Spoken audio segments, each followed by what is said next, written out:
Olá, pessoal. Espero que todos estejam bem. Na aula de hoje, a gente vai tratar de acordo de não persecução penal. Mais uma novidade introduzida pela Lei Anticrime, que veio a trazer algumas novidades legislativas envolvendo alguns ramos do direito, incluindo o direito processual penal. A novidade aí está na inserção do artigo 28A do Código de Processo Penal. Vou compartilhar a tela aqui para a gente dar uma olhada nesse artigo.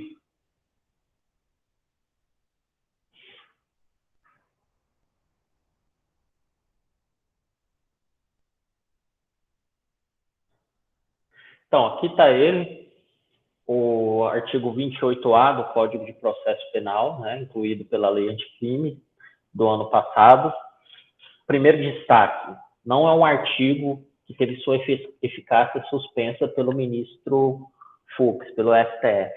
Então, ele é um artigo que já está valendo e já valendo, inclusive, eu juntei no CIGA uma notícia envolvendo o Onyx Lorenzoni, que ele fez um acordo de não persecução penal junto à PGR. Então, é algo que já está acontecendo, o artigo 28A do Código de Processo Penal. Um artigo longo, com vários incisos e com vários parágrafos que tratam deste acordo de não persecução penal, que a gente vai conceituar, a gente vai ver os pressupostos deles, as condições que devem ser seguidas, beleza? Então, para tanto, eu vou abrir os nossos slides aqui e vamos começar. Então, gente, o que vocês devem ter em mente para a gente começar o estudo de acordo de não persecução penal é que evitar uma justiça conflitiva que envolve um processo penal que vai caminhar e que irá se arrastar por anos, muitas vezes, caminha por institutos despenalizadores, né? Então, institutos que evitam um processo longo, burocrático, já existem na nossa legislação anteriormente. Dentro do direito processual penal, os grandes exemplos são a transação penal no juizado especial e também a suspensão condicional do processo. E o acordo de não persecução penal surge como mais uma possibilidade, né? Mais um instrumento que evita um processo penal longo, oportunizando que a celeridade que tanto se almeja na Constituição Federal, no Código de Processo Penal, no que tange a uma resposta estatal em razão da prática de um crime. Então, isso que eu começo falando aqui no slide. O Código de Processo Penal, ele nasce com um modelo de justiça conflitiva, né? Existe um conflito, um litígio, e se arrasta numa discussão entre acusação e defesa para, ao final, o Poder Judiciário decidir. Mas, com o passar do tempo, nosso CPP, que a gente já falou que é de 1940 ou 44, ele passa-se a pensar numa justiça mais negociada, né? E instrumentos que envolvem essa justiça negociada, possibilidades de acordos, de transações, que já tem no direito processual penal, são esses que eu mencionei: a transação penal, a suspensão condicional do processo, e agora o acordo de não persecução penal. A gente pode falar também da colaboração premiada, e agora o acordo de não persecução penal. É interessante observar, e é isso que consta aqui no slide, que, diferente da transação penal e da suspensão condicional do processo, o acordo de não persecução penal pressupõe uma confissão. Tá? Então, a gente vai ver, entre os pressupostos do acordo de não persecução penal, existe a necessidade do acusado, do investigado, confessar. Isso é uma realidade não presente, por exemplo, na transação penal. A transação penal que acontece lá no juizado especial, né, que o sujeito pratica um crime de uma infração de menor potencial ofensivo e vai lá prestar um serviço na comunidade, pagar um sacolão, não é sinônimo de culpa, não é sinônimo de confissão. É um direito que está previsto em lei. Aqui não, aqui a gente percebe que o acordo de não persecução penal tem essa observação que ela tem como pressuposto a confissão da prática delitiva. Uma outra observação que a gente coloca, aí já é uma semelhança do acordo de não persecução penal com a transação penal, é que ambas representam uma exceção ao princípio da obrigatoriedade da ação penal pública. Né? Essa ideia de princípio da obrigatoriedade de ação penal pública caminha com a aula sobre ação penal pública. Presentes os indícios de autoria e materialidade, em regra, o promotor de justiça está obrigado a oferecer a denúncia. Em regra, excepcionalmente, mesmo presente os indícios de autoria e a presença da materialidade, existem alguns instrumentos que fazem com que ele possa adotar a ideia de deixar de oferecer a denúncia e oportunizar uma transação penal, se for o caso, ou, nesse caso, que é o do nosso aula de hoje, um acordo de não persecução penal. Tá? Então, ambas são hipóteses de exceção ao princípio da obrigatoriedade da ação penal pública. Então, a gente traz agora, então, portanto, um conceito de ação de acordo de não persecução penal, tá? O conceito do professor Rogério Sanches, tomado pela justiça consensual, consiste em um ajuste obrigacional celebrado entre a acusação e o investigado, devidamente homologado pelo juiz, no qual o investigado assume sua responsabilidade, ou seja, confessa, aceitando cumprir desde logo condições menos severas do que a sanção penal aplicável ao fato. Então, daqui desse conceito, a gente traz várias informações, inclusive os pressupostos da ação do acordo de não persecução penal. Vamos lá, então? Então, quais são os pressupostos do acordo de não persecução penal?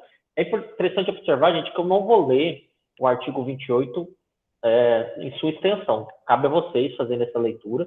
Dele eu vou extrair, né, com apoio doutrinário, os pressupostos, as condições, e um ou outro artigo ou um parágrafo, eu vou parar e vou abrir lá no CPP.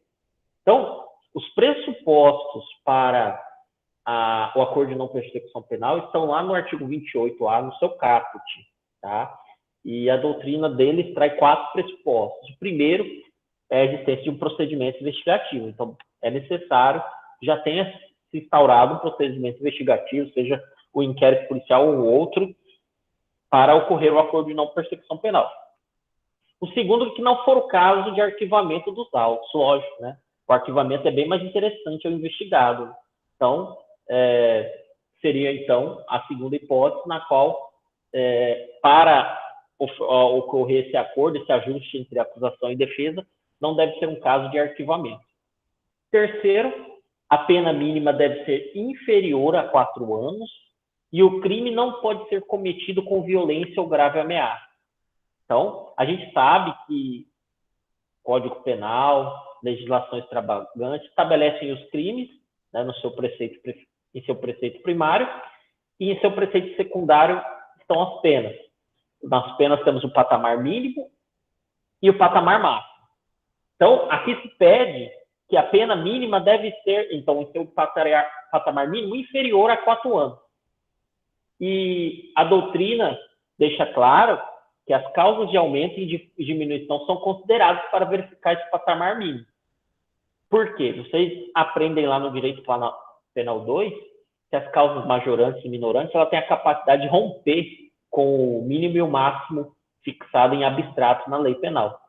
Então, caso aconteça um crime, para que esse acordo possa ser celebrado, uma das observações que MP e defesa irão verificar é se o crime tem um patamar mínimo inferior a 4 anos, por exemplo, tráfico de drogas, o patamar mínimo é 5, então não cabe. Mas não é só isso. Se, embora, quem sabe, o crime tenha uma pena acima de 4 anos, mas sob aquele crime existe uma causa de diminuição de pena que vai fazer com que o mínimo caia para baixo, para menos de 4 anos, vai ser permitido o acordo de não persecução penal. Então, a ideia é olhar o patamar mínimo e verificar se tem alguma minorante que possa também fazer com que caia para baixo de 4 anos. E a mesma coisa em relação ao majorante. Se a pena tem um mínimo que se encaixa nessa ideia de menor de 4 anos, mas naquele caso concreto há uma majorante que vai elevar o patamar, aí não vai acontecer o acordo de não persecução penal. Fora a ideia de pena mínima inferior a 4 anos, o crime não pode ser cometido com violência ou grave ameaça. Então, por exemplo, não cabe acordo de não persecução penal num crime de roubo, né? Então não cabe. Vale destacar, e essa é a observação que está aqui, é que essa ideia de violência ou grave ameaça deve ser analisada sob a ótica da conduta, né? Da conduta dolosa, conduta com grave ameaça, conduta violenta, e não no resultado. Por que essa observação? Porque aí contempla-se com essa ótica os crimes culposos. O crime culposo é perfeitamente possível a realização do acordo de não persecução penal, mesmo que no resultado tenha algum tipo de violência. Tá? Então, a ideia de a pessoa ter praticado uma conduta culposa por si só já permite o acordo de não persecução penal, aliado aos demais pressupostos, beleza? Então, 3 pressupostos: existência de procedimento investigatório, não ser o caso de arquivamento, pena inferior a 4 anos e o crime não for cometido com violência e grave ameaça. E quarto e último pressuposto, bastante importante, o investigado ter confessado formal e circunstanciadamente a prática do crime. Então, confissão formal quer dizer reduzida a termo, né? Ter nos autos essa demonstração da confissão, e circunstanciadamente significa ele não simplesmente dizer eu confesso, não, dar detalhes da prática criminosa. Né? E o que é importante a respeito desse pressuposto, o acordo de não persecução penal, ele não é considerado no futuro como maus antecedentes nem reincidência. Então, desde que presente esses pressupostos, é uma oportunidade bastante interessante para um ajuste entre as partes. Aqui eu cito alguns crimes que, a título exemplificativo, sem olhar o caso concreto, sem verificar a questão das majorantes e minorantes, só pensando no patamar mínimo da pena, caberia o acordo de não persecução penal: furto, dano, apropriação indébita, estelionato, receptação, moeda falsa, falsidade ideológica, peculato, concussão, corrupção passiva, caminho. Na legislação extravagante temos crimes na lei de licitações, tributários, contra o sistema financeiro nacional, até crimes envolvendo lavagem de dinheiro e na lei de organizações criminosas. Logicamente que vai depender do caso concreto para a preenchimento de todos os pressupostos. Assunto que é importante sobre o acordo de não persecução penal. Será que esse acordo é um direito subjetivo do investigado ou ele é uma discricionariedade do Ministério Público? É muito comum a gente tratar a transação penal, né, isso daí já é pacífico na doutrina, como um direito subjetivo do investigado. Ou seja, se o sujeito tem os pressupostos requisitos para transacionar penalmente, de acordo com a Lei 9.099, que é a Lei dos Juizados Especiais, deve ser ofertada a transação penal a ele. Mas aqui, sob a ótica do acordo de não persecução penal, a ideia é diferente. Né? Renato Brasileiro e Rogério Santos, eles entendem que, considerando que é um acordo, um ajuste de vontades entre acusação e defesa, com necessidade de participação ativa de ambos, ele não representa um direito subjetivo do acusado. Tanto é que, considerando os pressupostos, considerando a análise daquele caso concreto, cabe a discricionariedade, inclusive, do promotor de verificar se naquele caso concreto pode ser celebrado ou não um acordo. Beleza?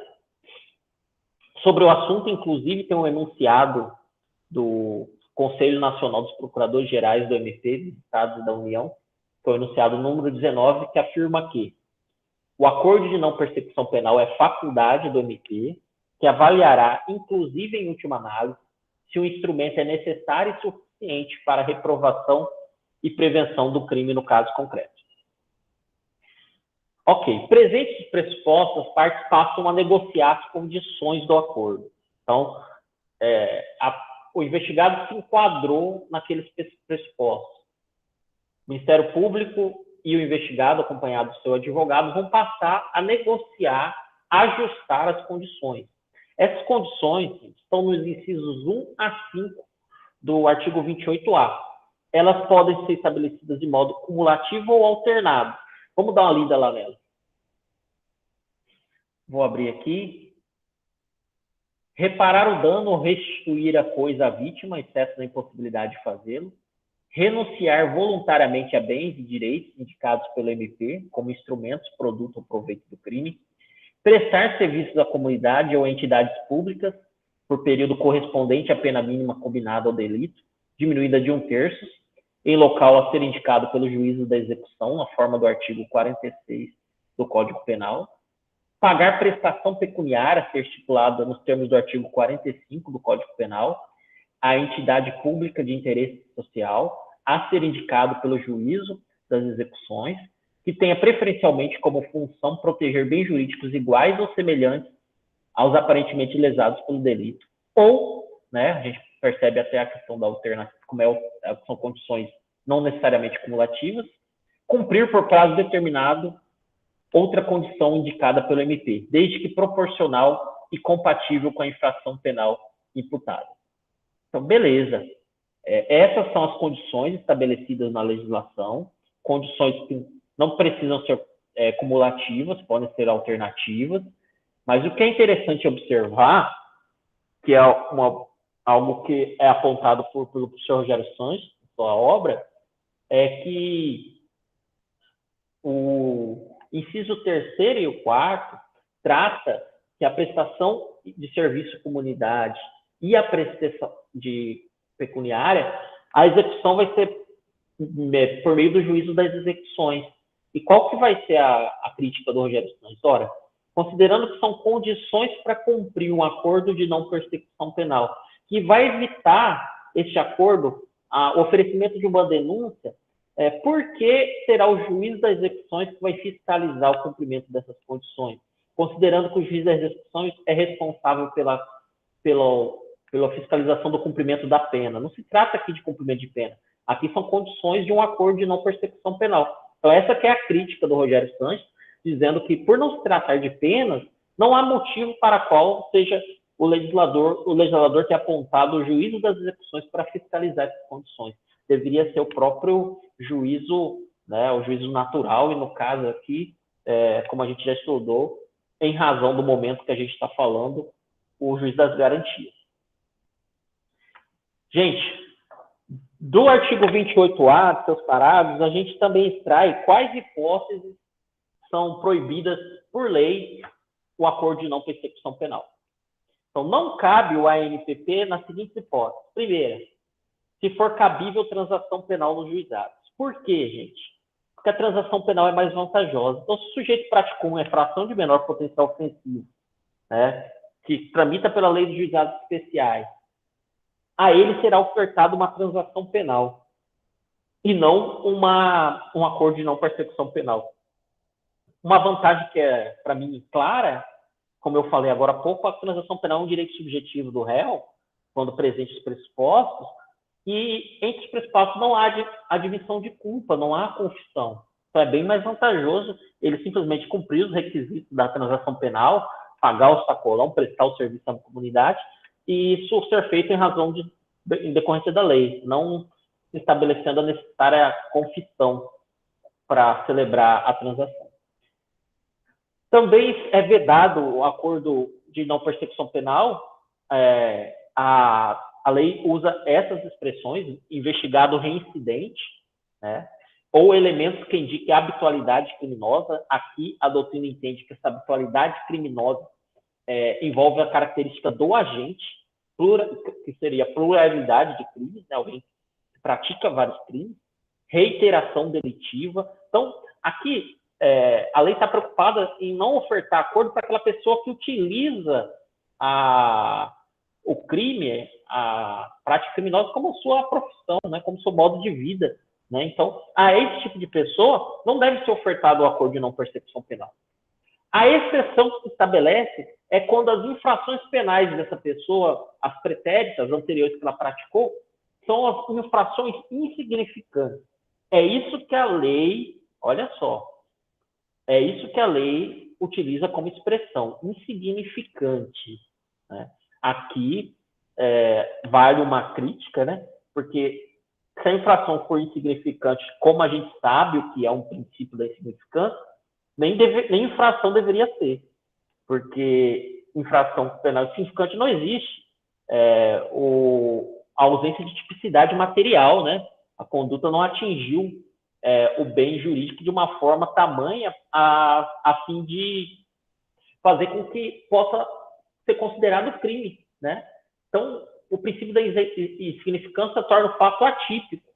Então, sinceramente, aqui houve um equívoco do legislador na utilização da expressão. Então, quando ele quer dizer excetos insignificantes às infrações penais pretéritas, a doutrina já tem se posicionado que o sentido da lei é no sentido de que é uma pessoa que já praticou outras infrações, mas essas outras infrações foram infrações de menor potencial ofensivo. Isso que eu coloco de impo. Então, é possível que uma pessoa que tem uma pluralidade de infrações celebre o acordo de não persecução penal se as infrações anteriores a esta, onde teve a celebração do acordo, foram infrações de menor potencial ofensivo, que são a da Lei 9.099, ou seja, crimes com pena de até 2 anos e as contravenções penais. Essa ideia de o que seria esse insignificante aqui, além da doutrina, é o que tem sido o posicionamento do Conselho Nacional dos Procuradores Gerais, do MP, dos Estados da União. No seu enunciado 21, eles dizem que não caberá o acordo de não persecução penal se o investigado for reincidente ou se houver elementos probatórios que indiquem conduta criminal habitual, reiterada ou profissional, exceto se insignificantes as infrações penais pretéritas, entendidas essas, olha, está em destaque, como delitos de menor potencial ofensivo. Valeu? Ótimo. Então, a gente viu que já não cabe quando for possível transação penal, investigado reincidente ou com habitualidade criminosa. C, se nos 5 anos anteriores ao cometimento da infração já celebrou a ação, o acordo de não persecução penal, celebrou transação penal ou suspensão condicional do processo. A ideia aqui é simples, né?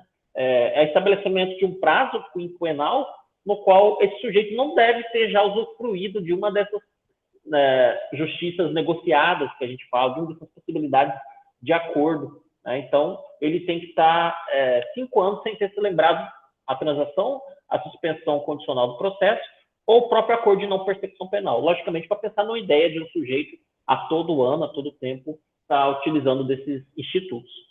E também não é admitido o ANPP em crimes praticados no âmbito da violência doméstica ou domiciliar, ou familiar, perdão, doméstica ou familiar.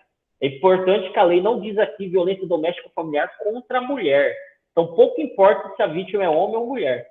Crimes praticados no âmbito de violência doméstica ou familiar não admite acordo de não persecução penal. Como também não se admite acordo de não persecução penal em crimes praticados contra a mulher em razão da sua condição de sexo feminino. Aí sim, independente se é a título doméstico ou não, quando uma mulher é a vítima e essa está sofrendo crime em razão da sua condição de mulher, o agressor não vai ter direito ao acordo de não persecução penal. Beleza? Ótimo, né? Então nós temos aqui as 4 hipóteses onde são vedados o acordo de não persecução penal. Formalidades do acordo, né? As formalidades estão lá a partir do parágrafo 3º do artigo 28A. O que a gente pode dizer? Que uma vez formalizado esse acordo de vontade entre acusação e defesa, o mesmo é submetido à homologação do juiz. E a lei estabelece que o juiz marcará uma oitiva com o investigado e seu advogado para verificar a voluntariedade desse acordo. Quando se fala em voluntariedade, em outras palavras, significa dizer para verificar se realmente aquele acordo foi celebrado com manifestação de vontade de ambas as partes. Houve uma negociação para celebrar esse acordo. Ou seja, se o MP não simplesmente impôs esse acordo ao investigado. E, em razão dessa previsão legal, o senhor Rogério Sanches, inclusive, diz que essa audiência tem que ser feita sem a presença do Ministério Público. Beleza? Ao analisar o acordo de não persecução penal, né, quando ele pretende homologá-lo, o que o juiz pode fazer? Ele pode homologá-lo e devolver os autos para iniciar a sua execução. Ele pode devolver ao MP se considerar o acordo inadequado, insuficiente ou abusivo. É isso que diz o parágrafo 5º. para que então o promotor faça uma nova proposta, concordando com essa nova proposta com o investigado, né? Que provavelmente nesse cenário que a lei estabelece discordou de algo na audiência que foi marcada. E nessa oportunidade, se o MP falar, não vou reabrir as negociações, acredito que não é um caso de ser refeita a proposta, o acordo, o que ele deve fazer? Não tem outra hipótese senão o oferecimento da denúncia, na condição de titular da ação penal. Acontece que, dentro desse cenário, de uma situação envolvendo o promotor tendo encaminhado os autos do acordo para o judiciário, e se o juiz, ao invés de devolver para fazer uma correção, entender que não é um caso de acordo de não persecução penal, de que naquele caso os pressupostos não são atendidos, o que deveria ser feito? O que deve ser feito? É interessante isso. Daí lembra um pouco a ideia do arquivamento do inquérito, né? Tanto é que, nos temas do slide, o senhor Rogério Santos entende que, nesse caso, quando o MP oferece o acordo, que foi negociado junto com o investigado, e o juiz discorda, entende que não há caso de acordo, que o Procurador-Geral de Justiça deveria ser provocado. Acontece que não é isso que a lei anticrime trouxe para a gente. A lei anticrime disse que, caso o MP discordar do juiz e entender que é sim um caso de acordo, cabe ao MP interpor o recurso em sentido estrito, o RES. Vocês podem abrir lá no artigo 581 do CPP, que estabelece as hipóteses de RES, que entre elas está lá no inciso 25, essa hipótese. Tá? Vou até abrir aqui. 581, vamos dar um Ctrl F aqui. 581. Caberá recurso no sentido estrito da decisão. Vamos lá no inciso 25. Que recusar homologação à proposta de acordo de não persecução penal. Então, cabe recurso em sentido estrito, cabe rese, se o juiz recusar homologar o acordo de não persecução penal. Beleza? E se o promotor de justiça não propor o acordo, mesmo presente os pressupostos? Está lá previsto no parágrafo 14 do artigo 28A, que nesse caso o investigado pode requerer a remessa dos autos ao órgão superior na forma do artigo 28 deste Código. Vamos dar uma olhada lá? Parágrafo 14, vou voltar lá no artigo 28A.